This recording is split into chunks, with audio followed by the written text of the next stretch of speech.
ایک گھنے جنگل کے کنارے پر ایک پرسکون گھاس کے میدان میں فن نامی ایک تنہا جگنو رہتا تھا۔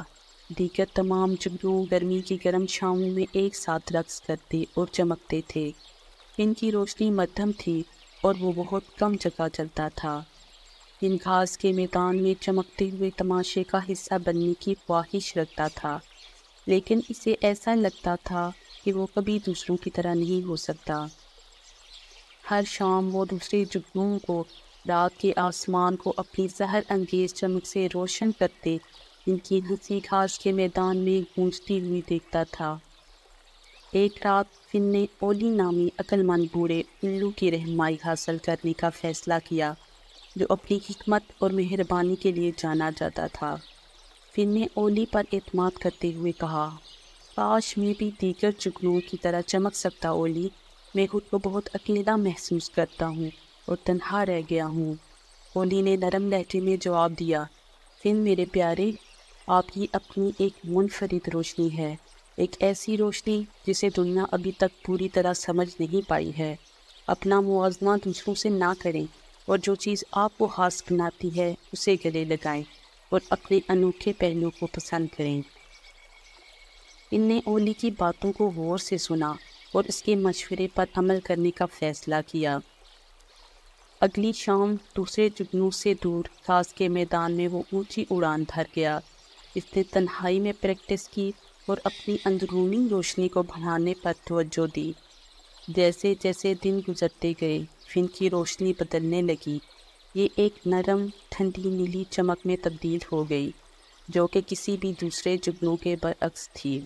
اس نے اپنے آپ کو حقیقی طور پر پا لیا تھا۔ اس کی روشنی اس سے کہیں زیادہ خوبصورت تھی جس کا وہ تصور بھی نہیں کر سکتا تھا۔ ایک شام فن گھاس کے میدان میں واپس آیا، دوسرے جگنو کے ساتھ مقابلہ کرنے نہیں بلکہ ان کے ساتھ اپنی نئی چمکیلی روشنی بانٹنے کے لیے۔ جب وہ اپنے دوستوں کے درمیان پھڑپڑاتا تھا تو اس کی منفرد روشنی ان سب کی توجہ اپنی طرف کھینچ لیتی تھی۔ وہ اس کی نرم پرسکون چمک سے مسحور تھے۔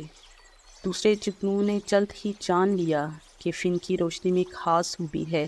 اس کی چمک نے گھاس کے میدان میں امن اور سکون کا احساس لایا اور فن نے اپنے ارد گرد کی دنیا سے گہرا تعلق محسوس کیا۔ ان کی مدھم روشنی اس بار گھاس کے میدان میں سب سے زیادہ قابل تعریف بن چکی تھی۔ وہ اب باہر کا نہیں رہا بلکہ ان کی برادری کا ایک پیارا رکن تھا، جو انہیں خود سے سچا ہونے کی خوبصورتی سکھاتا تھا۔ اس دن سے آگے گھاس کا میدان اتحاد اور قبولیت کا مقام تھا، جہاں ہر جگنو نے اپنی انفرادیت کو اپنایا۔ انہوں نے سیکھا کہ ان کی روشنی کی چمک اہمیت نہیں رکھتی بلکہ ان کی چمک کی انفرادیت ہے، اور اس طرح فن جو کبھی تنہا جگنو تھا خود قبولیت کی اہمیت اور جشن منانے کی علامت بن گیا، جو ہم میں سے ہر ایک کو خاص بناتا ہے۔